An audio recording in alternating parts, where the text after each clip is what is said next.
Hello and welcome to NerdVsWorld, episode 61, Nerdpool. I'm Brendan. I'm Spindles. I'm Emma. And we are joined today by the Architect of OxCon. He'll be talking to us about Oxford Comic Con coming up on the 5th of March? 5th and 6th of March. Awesome. Brilliant. We've also got reviews of Deadpool. A couple of new shows worth checking out. One not particularly in the genre, called Vinyl. Reaction to Civil War trailer, and then literally whatever else we think about as we go through the show. Bunch of stuff. There's been lots of stuff to talk about. Cool. So, we should start, I think, with you, sir, and Oxford Comic Con. Well, first of all, thanks so much for having me. It's a pleasure to be here. Quite right. Thank you for joining us in our abandoned mental hospital. We wanted to do something.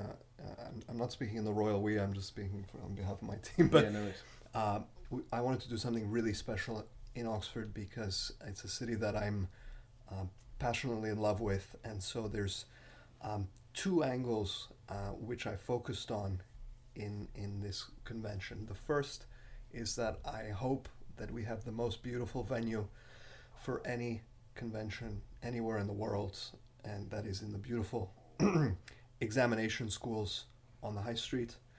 It is, I was playing around with two ideas regarding the examination schools because it obviously looks like Hogwarts, and it kind of is Hogwarts, let's be honest. The other thing that I was tempted also in terms of rebranding it for the event is Professor X is an alumni of Oxford University, so it could have been, or it could be Professor X's mansion. So, I what I've decided to do is just let it open, and people who come can do whatever they want with it. But it is a truly stunning, beautiful venue.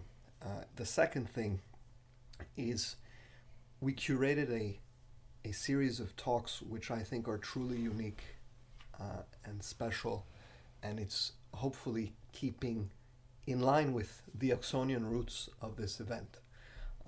We've announced the first four, and I'll gladly talk about them briefly. Awesome. And then next week we're going to announce the full program, but I'm so excited about these talks. So I can continue. Yeah, definitely interested in what you've got coming up.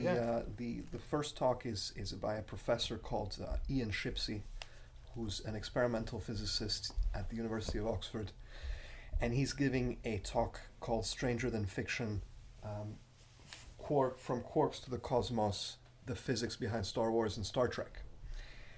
It's going to be extraordinary. This man not only is one of the world's leading physicists, he was also profoundly deaf, and he's now through a cochlear implant restored that. So that story is already incredible. But the talk he's going to give, I think, is going to be probably unique in the world. And I'm so excited. I'm hoping that I won't have to work because I think I would do anything just to attend. Just to hear it. Yeah. Sweet. The second talk that I announced was a talk called Superheroes in the Dark Side and what we can learn from the Avengers in global governance. And it's given by a gentleman called Professor Danny Kwa, who's professor of economics at the London School of Economics and head of their Southeast Asia Center. And this too, extraordinary in terms of global politics, global shifts in power, and all through that framework of the Avengers and other such films. So that's something very special. The other thing that's very special, and this, I'm firstly so proud that we have her coming, and I'm so excited that she's coming. I received an email from this young lady, and she asked me if she could give a talk, and I loved the talk. And then I found out she was in Colorado. And so I just wanted to make sure that she realized that it was Oxford in the UK, because of course in the US there's a lot of Oxfords as well. And she said, of course, I'm jumping on a plane. I'm so excited to do this. And because this is truly going to be a unique sort of event in terms of the talks we're giving. And she's giving a talk called The Modern Gilgamesh, Jungian Archetypes and Doctor Who. And she has an interesting story as well. Is she's unfortunately blind, and she's been blind since the age of 10, and so extremely proud of her, extremely proud that she's coming. We're so happy to host her, and it's going to be something very special. The last talk is that we've already announced is by a local comic book artist called Paul Duffield, big name in the field, and he's giving a talk that I'm also very excited about called Language of Comics, Storytelling and Visual Illiteracy, which I find a fascinating subject. I myself am a historian, so this idea of communicating in non-verbal ways is absolutely fascinating. It's for example what the church has been using for 20 centuries to be able to communicate its message to the illiterate. It's what mobile technology is doing in parts of the world where literacy is challenging. So it's also a reason why I find the comic format to be so powerful and so important. Not only does it open sort of realms of the creativity, but it really impacts you in a more profound way, in my opinion. So anyways, all of that to say that that's a sample of the kind of talks that we'll be giving. Okay. They've been very carefully curated because we really want it to be something special. Next week we're going to announce some more, and they're going to be as special as this. Cool. So I mean, it sounds like it's got a much more academic bent than a lot of the other conventions that we've been to. It's some similar things to like Nine Worlds, where they get academics. I mean, we took part in one there about neurohacking and stuff, which was kind of cool. But is the university actually involved in the organisation of it, or how did it kind of come about? No, the university is not involved at all. So the examination schools, the venue where we're holding the event, is owned by the university, and they've been extremely supportive, but they are not involved in any other way than that. Okay. But the support I've received from them is fantastic, and Oxford University Press will also have a presence, and they'll have a speaker. And to be honest, beyond the university, the whole city. It's been amazing for me to see how the whole city has been so supportive and loving of this endeavor. I mean, just me being here is proof of that. And I would have never expected that. I thought it was going to be an uphill battle and all sorts of things, but from every aspect of it, it's been wonderful. So what was it that kind of set you in the direction of doing this? Was it always somewhere like Oxford you wanted to do? Have you organised conventions before? Or? No, this is my very first one. So I've been to a lot of conventions around Europe, but I really wanted to do this, what I'm doing, which is, and for me it's an opportunity as well to hopefully make learning fun, and to, we're going to have a lot of children as well and younger people, and I just want to make learning, use the format, or use this channel of popular culture to stimulate learning and stimulate the desire to learn. So this is hopefully going to be one of the positive side effects of what we do. I think that's really cool. I think leading into the show, we were thinking there's a lot of conventions coming up now. So one of our questions was going to be, what's going to be different about your convention? I just think straight off the bat you've answered that. I like the academic bent that you've taken with it. I think that's really, really cool. And I already want to go to the talk about comics and illiteracy. That sounds really interesting to me personally. But in terms of conventional conventions, so to speak, what other attractions will you be offering at the convention? So we have 85 exhibitors. We have a large contingent of artists, because this is another thing that's very important to me is and I'm very proud of all of them. I mean, the artists that don't usually get a channel or apart from these conventions, I really want to put them at the forefront of our event.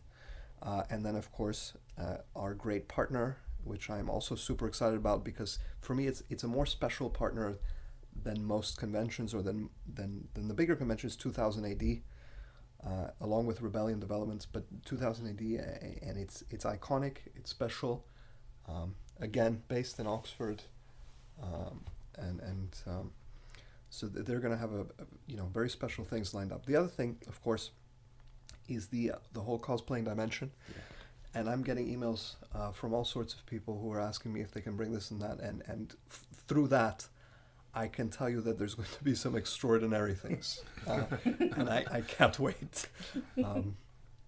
So that's in terms of the more traditional. Of course, we're also going to have a series of talks. Apart from the academic sort of slanted talks, we're also going to have more traditional sort of Doctor Who and comic-based talks. We're going to have we're going to also have a film screening, which we're going to end the convention with. So this gentleman's coming all the way from LA to screen his fan film, his Harry Potter fan film, which is called Severus Snape and the Marauders. And we're super excited about it. It's going to be the first screening outside the US, so hopefully that's something to look forward to. And apart from that, there's going to be a lot of activities happening in the schools, so look out for that. Yeah. So here's the question: how much are tickets, and are they still on sale? So it's a very good question. So the tickets are selling out extremely quickly. So we've already sold out of Saturday early entry tickets. There's a few Saturday tickets left. When I say a few, I mean literally a few, handful. And then we have Sunday as well. It's going very quickly. So tickets are for a weekend pass that includes early entry are $27.50, including the booking fee. Then we have the early entries, which are $15.40, and the noon entries are for £12.10. And then children under 12 come in for £5, and under 4 are free, of course. Yeah. Excellent. Quite happy I remembered that. Yeah, nicely done. And I calculated the booking fee. Yeah. So that's 5th and 6th of March. 5th and 6th of March. Yeah. Epic. Huge. Is there a kind of evening program of events with it as well, or is it just daytime stuff? There is indeed. There's going to be. There's not much I can say, but okay, fair enough. No, there will be something great. And just there'll be an evening thing on the Saturday. I'm sorry. An evening thing on the Saturday. Probably on the Sunday. Okay. On Sunday. Yeah. Okay, cool. Yeah, probably on the Sunday. We also had a pre-party at the Ashmolean Museum, which again was something very special. That was yeah, I the read about Heroes and this. Villains thing. The wasn't Heroes it? and Villains, Yeah. the Ashmolean, and that's another example of how the city's really reached out. Is the Ashmolean reached out to us, asked if we wanted to join them in the Live Friday event, and again, one of the most gorgeous venues you could ask for, and some incredible cosplaying things, and then just activities everywhere. There were games, there were talks, there were plays. It was very special. Amazing. So just a couple of weeks left to buy the last few tickets. Get on it, folks. It sounds pretty impressive. Thank you. Thank you for joining us. Thank you for having me. You're welcome. That's the serious stuff. Should I go speak idiots? Now we're going to completely offset it. Completely ruin the vibe now by talking about Deadpool. So you guys haven't seen Very it. right, yeah. Half the room have seen it and half the room haven't. Okay, but it's traditional for me to do one of my reviews because I reviewed all the Oscar films. But know that at least this time you don't have to convince me to go and see it. Yeah. Did you go and see The Revenant in the end? No. Did you go see Creed? No. Oh, you should definitely see Creed. I've never watched any of the Rocky films. Oh so. man, you've missed out on an entire sort of... I think missed out is a subjective term, but yeah. Okay, so Deadpool. No one needs convincing to go and see Deadpool. No. It is, frankly, awesome. I almost died, straight up almost died, choking on my popcorn. There's one bit, I'm like, mouthful of popcorn, start laughing, and it gets stuck. And it took quite a few coughs before anyone offered me a drink to try and shift it.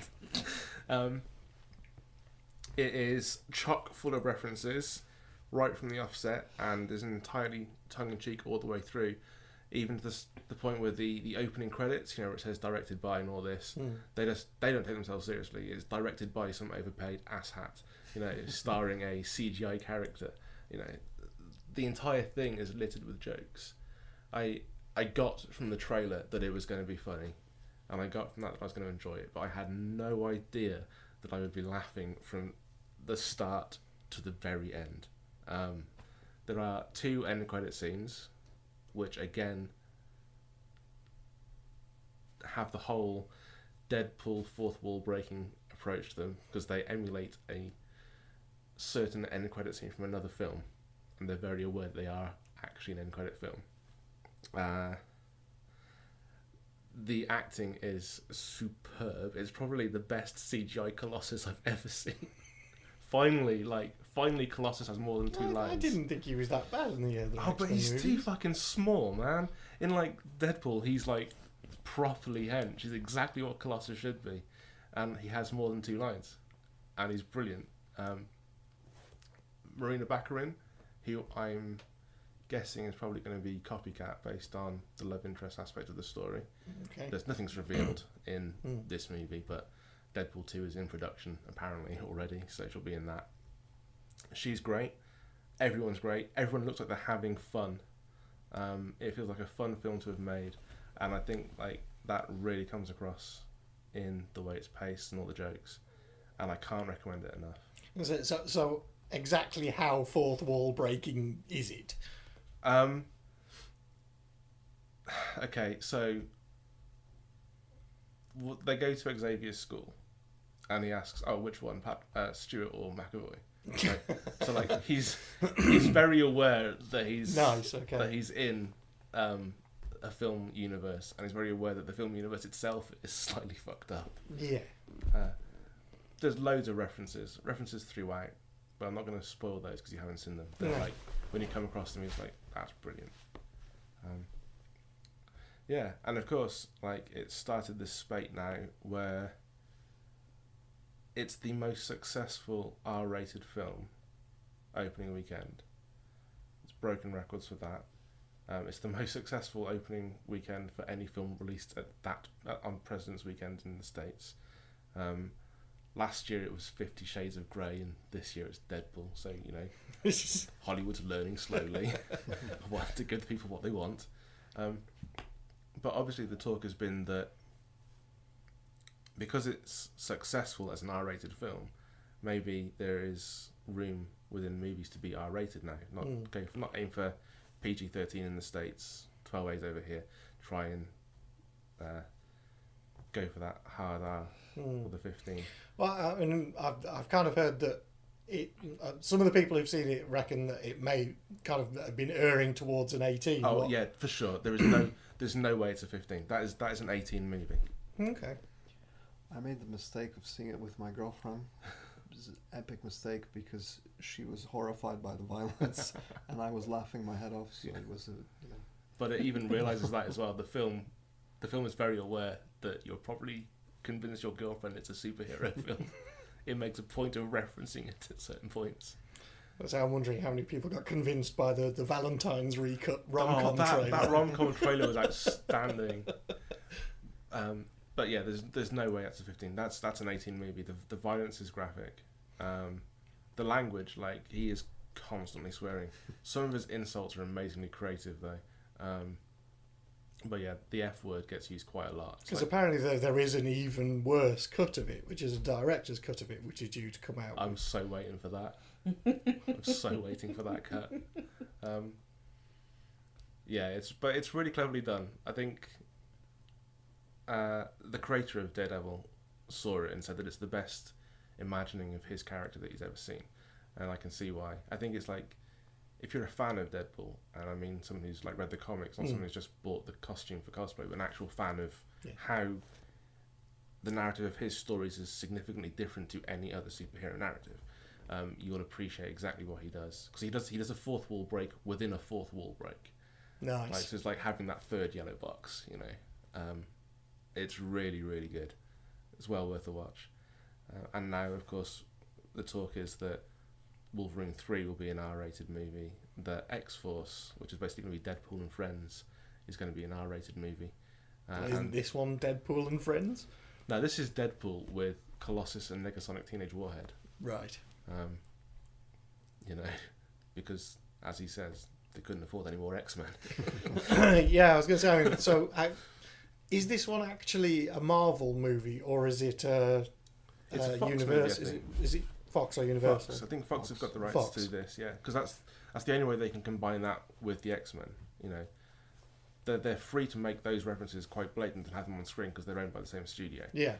There's a couple of others that they're not allowed to make, but they still try and make them. There's like a vigilante in Hell's Kitchen who he thinks is called Scaredevil. He's not sure. You know, that sort of thing. They really push what they can get away with, but it's Deadpool, so it's exactly the right sort of film for doing that. Yeah. But like I can't. Well, can't praise it enough. Yeah, you don't need to recommend it. I'm definitely going to see it. Hopefully tomorrow. I'm probably seeing it right after the show tonight for the second time. Fair play. Cool. So that's Deadpool. That's Deadpool. I finally got around to watching The Martian at the weekend.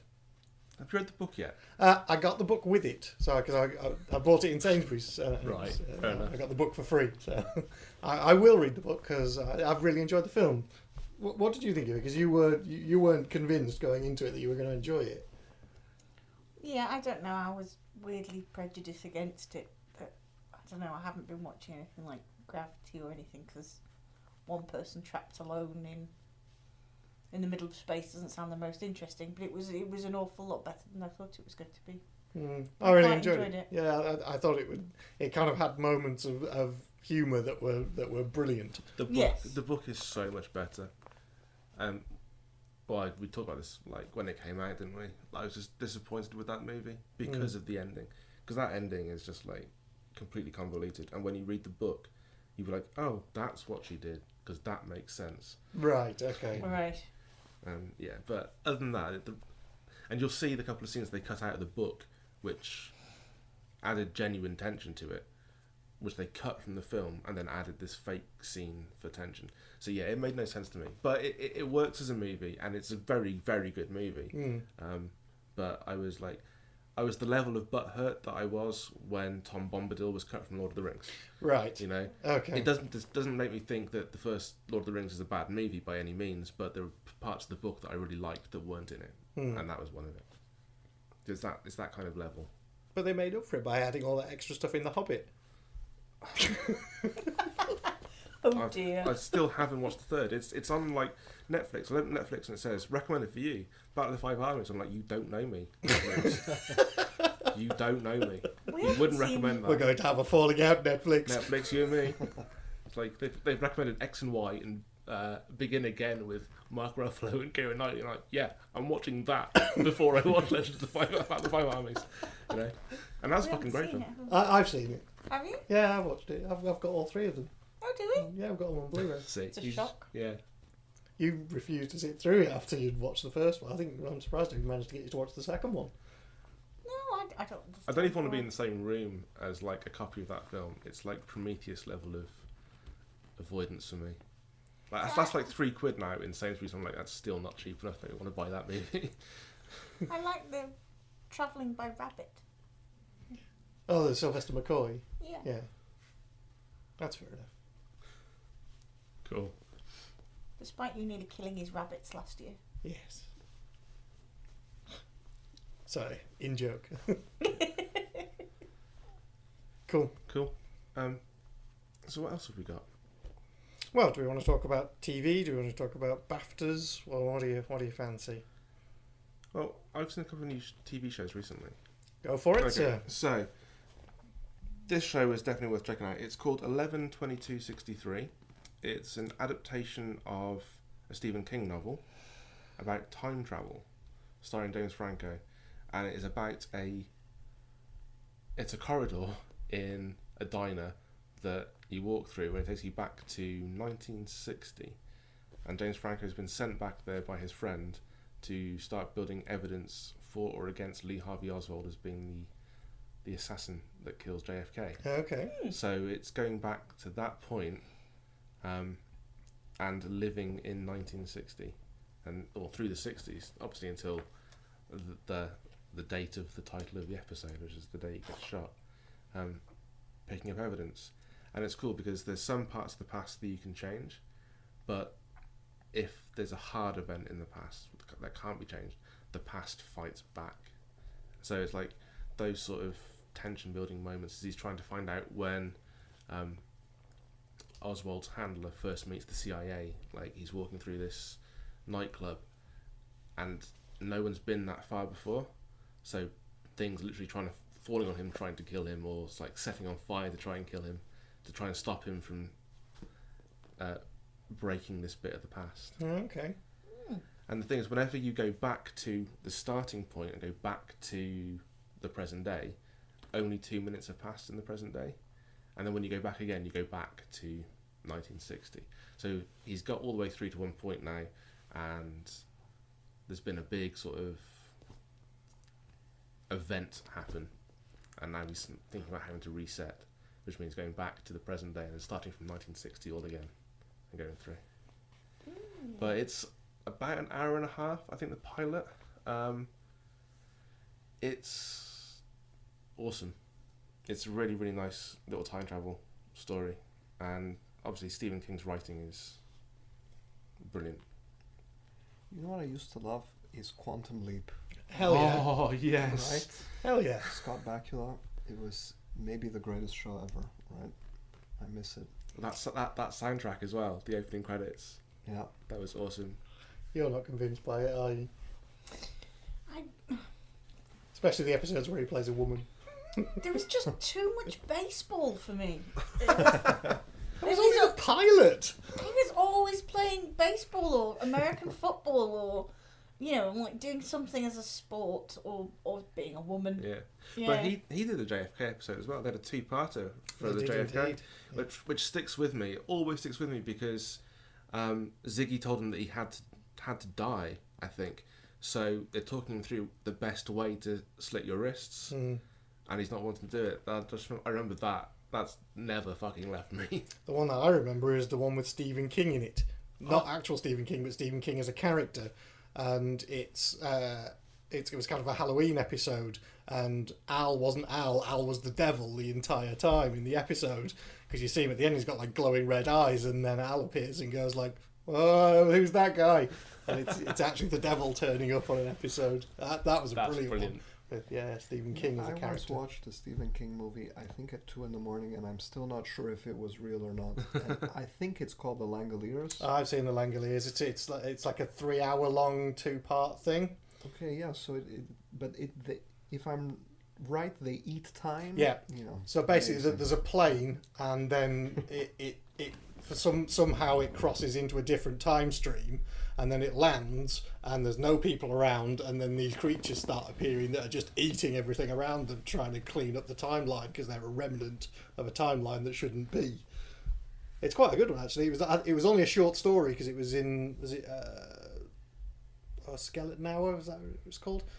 It's a compilation of short stories. There's four short stories in the book, and one of them is The Langoliers. So it turned like a 100-page story into a 3-hour-long movie, as opposed to things like the Tommy Knockers, which were entire books that they turned into a 3-hour-long piece of crap. Yeah, or it is. The other show I watched is probably going to be quite niche for most people. I'm a musicologist, so it appeals to me. It's a show called Vinyl. It's produced by HBO. Pilot was done by Martin Scorsese, and it is about the 70s and the Brill Building. So essentially the rise and fall of record labels during that era, and I think there's a Rolling Stones connection in there as well. It's okay. It's a little overly I don't know. I think it's taking advantage of the fact that it's on HBO, so it can be as sweary and as violent as it wants to be, and there's probably not quite the need for it to be as violent as it is. If you're interested in that period of music history, a lot of it is probably fairly spot on in terms of the lavishness of expenditure and drugs, which would have been written off as taxis. There you go. If you're looking through old record label books and you see taxis, that's probably cocaine. worth checking out if you're a fan of music history, or Scorsese's work. But other than that, probably not one to check out. It's not particularly genre show. It's just something different. Have you seen Mo Better Blues? It's a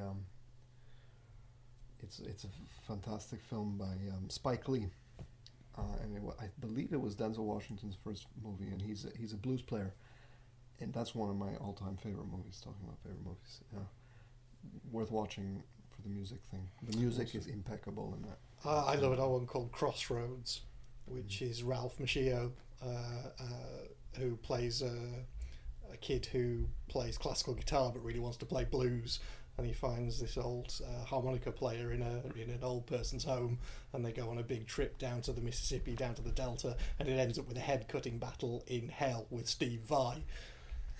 Jesus, it's awesome. What's it called? Crossroads. And it's got the Karate Kid in it. Yep. Amazing. And it's all the music's done by Ry Cooder. Okay. It's fantastic. It was one of my favourite films when I was growing up. It was one of the films that kind of really made me want to learn to play guitar. Yeah, okay. Sweet. So I want to check that out. That's 2 films to check out now. Do watch that. It's brilliant. But yeah, the head-cutting battle at the end is Steve Vai actually plays both parts of it. So they have a guitar duel-off contest for Willie Brown's soul. Awesome. It's brilliant. It really is good. So that's new shows. Returning shows. And old films. And old films, yeah. The Walking Dead has returned. Walking Dead came back with a bang. Oh, hell yes. Have you seen it yet? I have not, no. Did you watch Walking Dead? Not yet. All right, okay, fair enough. Oh, well, you got like a fair few seasons to catch up on there, so by the time you get to this episode, you'll have forgotten what we're about to say.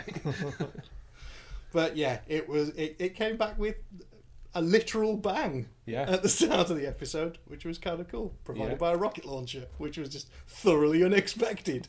I thought for a second, I was like, did they know this was going to happen? Have they put like a timed bomb in one of their belongings or stuff? And then just Daryl walks out with an RPG. It's just like, oh no, it's nice. Just the resident badass being a badass. Yeah, I didn't know how they were getting out of that. No, I honestly thought we were going to lose some characters there. Yeah. But no, that was saved that until later on. Yeah. They killed the entire family. They did kill off an entire family in the opening 10 minutes, and then a whole bunch of other people, and it got pretty severe. Yeah.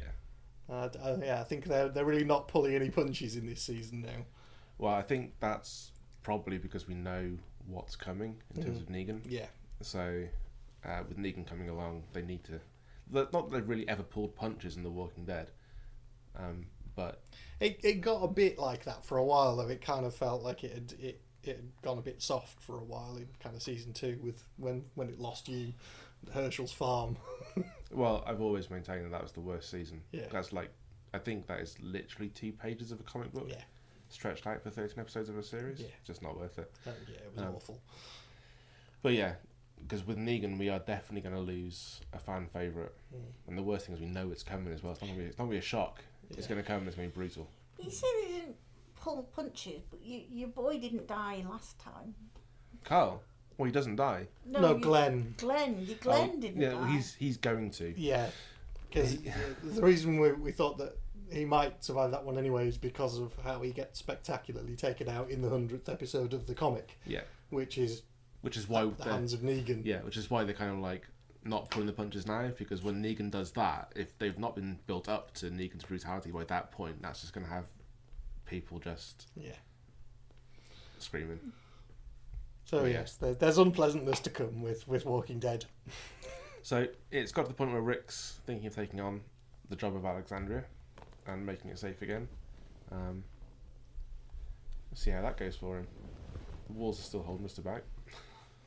Yeah, it was a pretty brutal scene. That the kind of montage of everyone hacking and slashing was really quite cool. I like the way they filmed that. That was really nice. It was very well done. But I note the Flash T-shirt, so I have to ask you whether you've been watching any of the kind of DC Universe stuff that's been on the CW. On the Arrow, Flash. Oh yeah, absolutely. I haven't caught up to the latest things, to be honest, because I've been a bit busy. But the Arrow, great show. Flash, obviously, great show. Have you yet seen any of the Legends of Tomorrow yet? I have not. Right. Okay. I haven't either. That's good fun. It's good. It's fun. It's pretty camp, Well, I kind of expect that. Yeah. The Flash is pretty camp. Arrow is slightly the darker of the two. Yeah, and I think that it kind of sits somewhere in between the two because it's kind of slightly darker humour, I think, than the Flash. And I think it's the two guys that make it is Wentworth Miller and the other guy from Prison Break. They are very Those good. two are utter genius in the show. They're hilarious. The two we really don't give a damn about is Hawk Boy and Girl. Hawkman and Hawk Girl. They can irritating. do one. yeah. Everybody else is kind of like fairly rounded characters, and these two are just like one-dimensional, and you just wish they'd go away. But sadly, the plot is kind of all entwining around them. Oh, he's going to want to kill me again. Hurry up! Yeah, Let him do really it. wish he would. Let's move on. That was the last Flash and Arrow crossover, wasn't it? Yeah, It was those two. Was those two? Yes. Yeah. And they don't get any better. Oh, okay. They are literally the most one-dimensional characters I've ever seen in the White show. Canary, great character. Yeah. You know, the professor and Yeah, Yeah, and great. Firestorm and It's got Atom Great. as well. Atom. Yeah, they're all great. fine. They're all wonderfully rounded, and even Arthur Darvill is brilliant in it, even though he's Very blatantly Doctor ripping off Who-y. Doctor Who. Really? He's a time master Okay. who steals a time ship, Okay. which has a wardrobe that can make clothes from any era. And it has the ability to camouflage itself. But does he work? Does it work on his ship? Is it broken? It kind of works at the moment, but we'll see. If it breaks into a phone box, then fair enough. But it's, Then you can call bullshit. it's kind of like Doctor Who crossed with Captain Jack. It is basically what he's playing. It almost sounds like the Doctor Who spin-off that was in Community. Yeah. Okay. So yes, If you could just remove the Hawk people, Yeah. we'll all be very happy. Cool. because they've already said in the plot that they kill off the Hawk people and then they don't come back for centuries. So if they could do that again, that'd be great.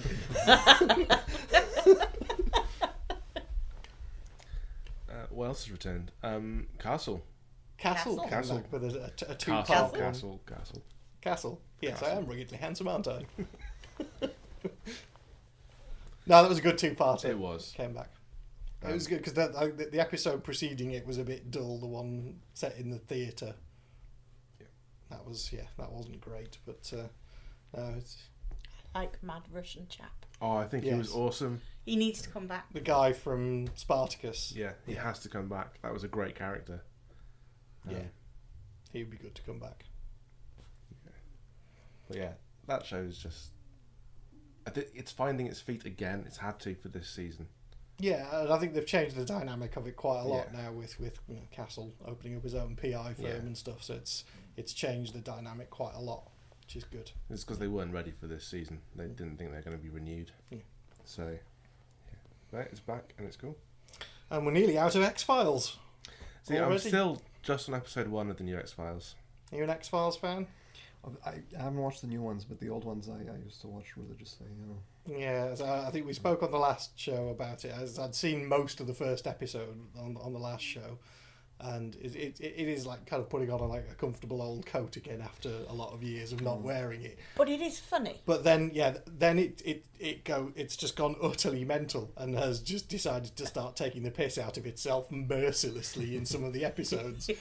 Episode 3 is the most batshit crazy episode I've ever seen of the show, and it's brilliant. It says a lot about humanity and goals and what people strive for, and is that logical or is it illogical?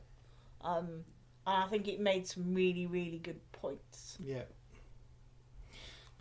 So it I can't say much about that episode without ruining it, but you have to watch that one. But it's called Mulder and Scully Meet the Were-Monster. So at the start of it, when you open up, you actually get Tyler Labine getting stoned with this girl in a forest.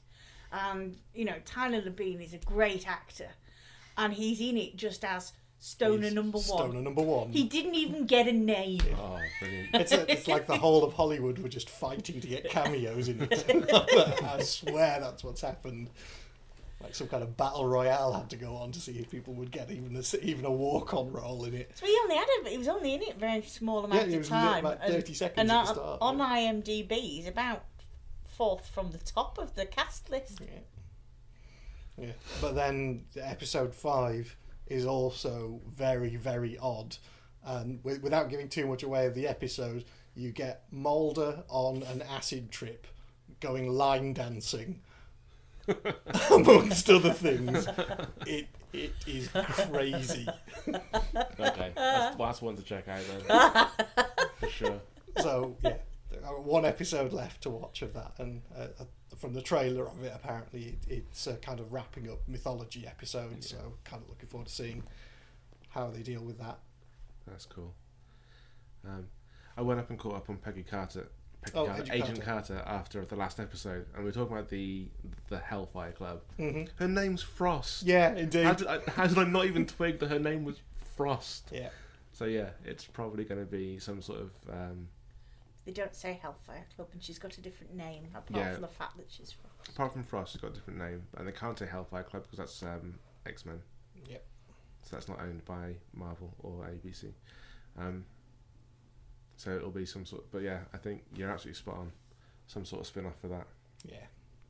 But it's interesting. There was an article today that Hayley Atwell is going to be the pilot of something new on ABC. So I think they've cancelled it. I think they've cancelled Agent Carter. Yeah, I was going to say. So the future of Agent Carter is pretty much. Yeah, it's going to be this season's the last season, which. Which is fair because I think it was only ever supposed to be a limited run season because she already had a start and an end point in the universe. Yeah, that's true. So there was only a certain amount that you could actually do with her as a character. Yeah, that's true. Given that she's supposed to be pining away for Rogers. Yeah, and the film continuity kind of ties up what you can do with her. That's fair. And she's in, things a lot later on as her old self, isn't it? Yes. And then, so then there was trailers of new Marvel stuff as well. Yeah, so the Civil War trailer, where you see the sides have definitely been taken. And I've had this discussion on the Facebook page. I'm fairly sure that we're seeing a version of Iron Man's extremis armour, which will be cool. That's kind of been set up since the end of Iron Man 3. Yeah. So it makes sense. Whether we see him use that as a last resort type thing in the fight against the Cap, we'll wait and see. But it does look like it's just there's a scene where you see armor come out of Tony Stark's skin. Now he is wearing a watch at the time, so it's been pointed out that it could be a smaller version of the suitcase from Monaco in Iron Man 2, which is possible. My counter to that is, why would you want to remind anyone of Iron Man 2? Because that film was terrible. Is that the one with the big gaping plot holes? Yeah, that's the one with Whiplash. Yeah. It's the one with Whiplash. So I think it is extremis. The watch could be something that triggers the nanobites into action to come out through the skin. Some sort of link to his undersheath. But yeah, no, I think it's extremis armor. I think that's going to be very, very cool. So I'm judging by your Facebook picture that you're Team Cap, are you? Yeah, I changed it today to Guardians of the Galaxy Volume 2, so they've released a picture for that. But yeah, I was Team Cap. Mainly, and this is going to sound really bad, because it's got Scarlet Witch on the team. And like Elizabeth Olsen, full on crush of the week. So, it's that time. Crush of the week again. Fair enough. So Purple Paul Bettany wasn't doing it for you. That's what's confusing me, is why is Vision on one side and Scarlet Witch on the other? They're meant to be, the seeds for the Vision Scarlet Witch relationship were definitely put out in Age of Ultron. Yeah. So why? Well, their relationship has never been easy, I suppose. So it kind of makes sense. And Black Panther is on Iron Man's side, which also kind of confuses me. Because I would have thought Stark had been mining Wakanda for uranium for so long. Why would he, Black Panther is an Oxford alumni as well, by the way. Sweet. I can't wait for Black Panther. I think Black Panther is going to be It's going extraordinary. to be great. Yeah, it's going to be amazing. When is that? 2018. Yeah. So that's going to be great. But yeah, so he's on Iron Man's side, which was confusing. Maybe he's a bit more capitalist in this version. Maybe. Black Widow is on Iron Man's side. I thought Black Widow would have stood with the Cap too. So I would have thought her and Hawkeye would have been on. Well, the Cap's got Hawkeye, Ant-Man, Falcon, Bucky, and Scarlet Witch. Was it Ant-Man? Ant-Man I would have thought would have been more on... Well, no, Ant-Man's definitely Cap because of Hank Pym's relationship with Tony Stark. Of course. Yeah. You know, so that's why Scott Lang is okay, that makes sense. on the Cap side. That was well seeded in Ant-Man as well, I think. So, but yeah, there's a couple of confusing choices, but we'll see how it plays out. But the trailer just looks fucking awesome, and I think with all Marvel trailers, we might have seen a bit of the final third of the movie, but with no context. Yeah. But the rest of it is probably first third, opening third section of the film. That seems to be their go-to with trailer makeup. Yeah. So yeah, nothing's been given away, I wouldn't have said. But it looks fucking awesome. What doesn't look awesome is the Ghostbusters teaser trailer. I haven't seen this. Is it bad? It's so fucking bad. Like, it's 30-second tease. You don't see the cast. All you see is like police cars speeding through New York City and like guards being set up, and the whole tone is just like, if there's not a joke at the end of it, I'm going to be pissed because it's super grimdark. And like, if there's any film out there which should not be super grimdark, it's Ghostbusters. Like, if you're making this a grimdark film, then you are missing the fucking point of this movie. It can't be grimdark. It's got a nerdy Hemsworth. Yeah. So like, they've literally gone complete role reversals for everybody. Yeah. It's just like, 4 female Ghostbusters. Let's have a male receptionist. That's cool. No, it just looks so bad. And like, I've seen some of they've released pictures of the toys that you can get with it, and one of the toys is like, you know, the ghost that's in the logo. Yeah, one of the toys is that, and there's 2 versions of him. There's like a scary version of him and a not scary version of him, and it's like he's a character in the film. They've got a Stay Puft Marshmallow Man, they've got a flying hound, and they've got the logo, the Ghostbusters logo as a monster. Okay. And there's a human demon lord who's like one of the main bads for it, and it's like, what the fuck have demons got to do with it? I mean, like, okay, so Zul was a god, but that's like slightly different to a demon. I've never had much hope for this movie. I'm perhaps having less hope for this movie. Yeah. Okay. If that's possible, I think. Speaking of ghosts and demons and stuff, I got some comics through yesterday, and I was like, I haven't seen a Constantine or a Justice League Dark for a while. That's because they've both finished. Oh no. Constantine has apparently restarted as Constantine the Hellblazer. Yeah. So they've finished that and they've done that, but Justice League Dark's finished. They rebooted the universe again, didn't they? Gutted. Yeah. I was like, I thought I hadn't seen one for a while, so it's like, they've just cancelled the comics that I get. Thanks. Yeah, my pull list is still waiting for me back in Worcester. I go back there to get them like whenever I can. Yeah. I'm loving some of the Vertigo titles at the moment though. Jacked is very good. Neuromancer is awesome. And I'm waiting for Survivors Club 1 and 2. I've got 3 and 4, but 1 and 2 are on back order for me. So I need those to go in before I can start reading them. And then Lucifer, which I liked. I liked the issue 1 of that. I'm going off the TV show. I still haven't watched any of the TV show. I've just finished the 4th episode of that, and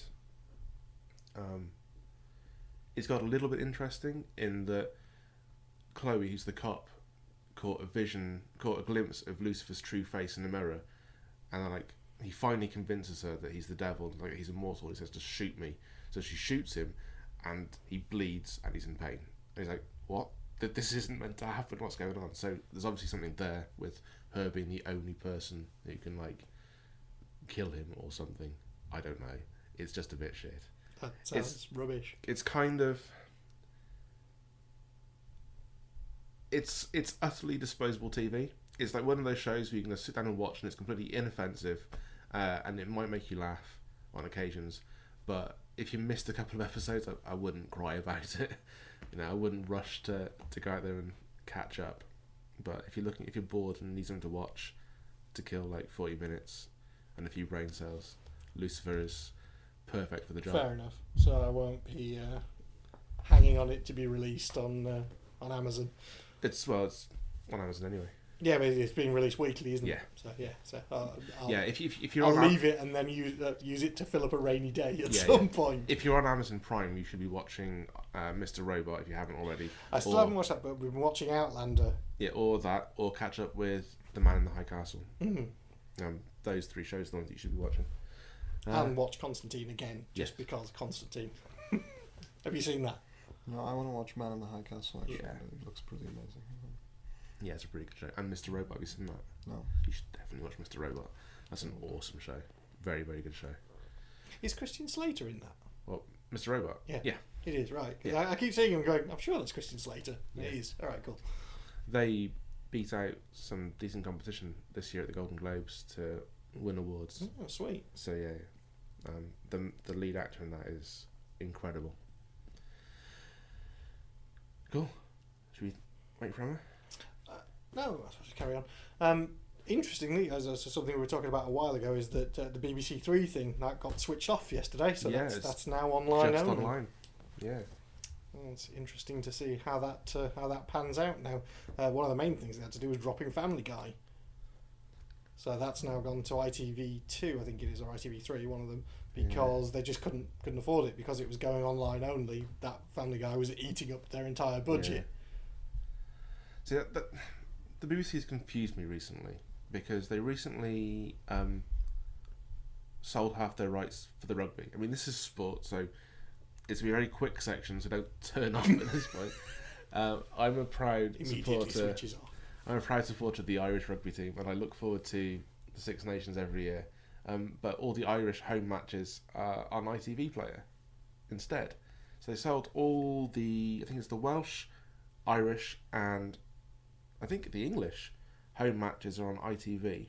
So they sold the rights to those to save money, and then spent that money buying 5 international championship cricket matches. Like, what the fuck, BBC? I mean, I get cricket is also a popular sport, not for me, but why would you ditch the Six Nations in favour of a couple of cricket matches? Makes no sense. But that's a mini rant, and that's me done. I'm done. Because, yeah, I'm done. Because the look you're giving me. My eyes just glazed over. Sorry, dude. Sorry, that's like a mini rant. That's fine. Cool. Let's get back on topic. Cool. We're pretty much getting to the end, but we have to ask, as we do to every guest on the show. We need your 5 films for our films you have to see list. So this is very difficult. It's going to be a very random, eclectic selection, but Totally fine. Perfect. I've tried to do it by genre, but there's one genre that is probably my favorite genre of films, which are mafia movies. And so I had to choose, it's very difficult, between 3 that I love very much. The Godfather being, for me, one of the greatest movies ever made, just an absolute classic. Goodfellas and Donnie Brasco. Okay. And I think I've decided for Donnie Brasco because I think Donnie Brasco is the one that had me more emotionally involved in the characters. And at the end, I didn't really know whose side I was on because, as Donnie Brasco himself, right, who stays true to his mission, but you can see that he feels bad for snitching on Al Pacino. So Donnie Brasco is definitely one of them. Then I have to say, and I made this list based on movies that have impacted me the most, or who make, or that mean something to me. So, one movie that's really impacted me was The Matrix, and I think I went to see it 17 times in the cinema. Yeah, I went 9 times to the cinema to see it. Yeah, that really opened up a whole new world of cinema for me, and it was just incredible. And this is going to be controversial. A lot of people hate the third Matrix, but I once watched all of them in a row, and I love the third Matrix. It makes sense, and it's a beautiful ending to the whole trilogy. But anyways, if I had to choose one of the three, it's definitely the first one. Yes. I think I would agree with you. I think there's big sections of the Matrix Reloaded that could be done without, and could have been shortened down to being 2. But a lot of the stuff that happens at the end of Revolutions is pretty cool, and I like the ending. I like the whole Battle of Zion and things. That was fantastic. Yeah, but I've always maintained that Matrix Revolutions, the third one, is one good film sandwiched between 2 bad films. Yeah. Like the whole Battle of Zion part of that is outstanding. I'm just not a fan of the things that come before or Yeah, after. because there's all the car chase and the explainer and cool.